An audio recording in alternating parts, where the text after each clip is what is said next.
James Harden's style of play absolutely does concern me. There are things that James Harden does that I go, I don't know that's very reliable. James Harden led the league this year in free throw attempts. James Harden shot 852 free throws this year. That's over 100 more than the next guy.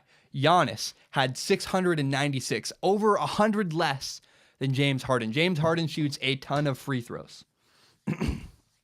And free throws are a huge part of James Harden's game. That's how James Harden gets a lot of his points, is at the free throw line. And it works. I mean, it does work pretty well. James Harden scores tons and tons of points that way. But what concerns me about this style of play, the way that James Harden accumulates so many points, is that he doesn't necessarily just rely on himself. In fact, it concerns me because James Harden ultimately relies on the refs. James Harden needs the refs to give him calls in order for him to score buckets that way. What if James Harden runs into a night where the refs don't like him, or a night where the refs are allowing for a more physical style of play, and James Harden isn't getting calls that send him to the free throw line? See, again, a lot of James Harden's points rely on somebody other than James Harden making a decision, other than James Harden doing something. And that's not necessarily sustainable. I would compare it to this. I'd compare it to making money on YouTube. There are three big ways you can make money on YouTube. You can monetize your videos through YouTube.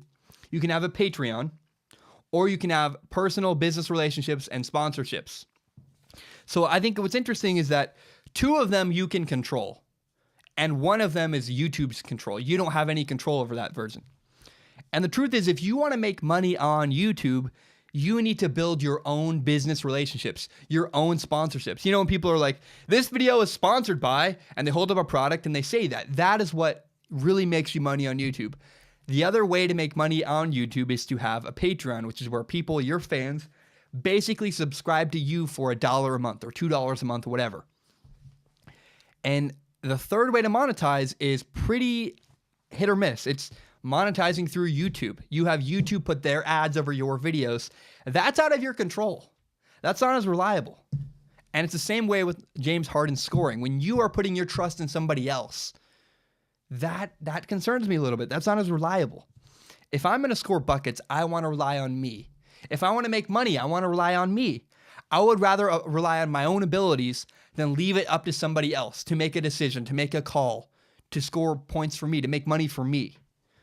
James Harden often relies on the refs, and that is what concerns me. A majority of James Harden's points come from the free throw line, and the way he gets there is by getting help from somebody else. That is precarious and concerning. I would rather James Harden go score buckets on his own the way that most of the league does it, rather than hoping someone hits his arm and hoping someone calls it a foul. I mean, he's a master.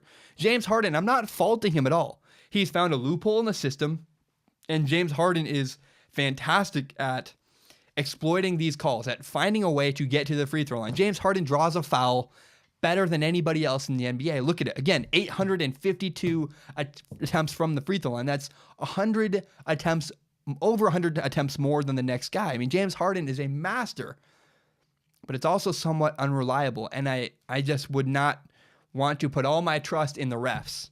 What if you miss a call? What if something else happens? I would rather James Harden's style of play say, I'm James Harden, I'm going to go get a bucket, watch me do it. And to some degree, he often relies on the refs, I think a little too much.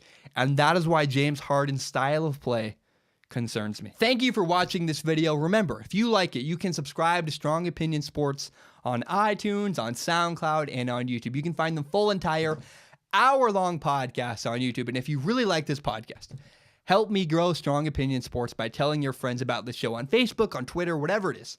Help me grow Strong Opinion Sports by telling your friends about this show.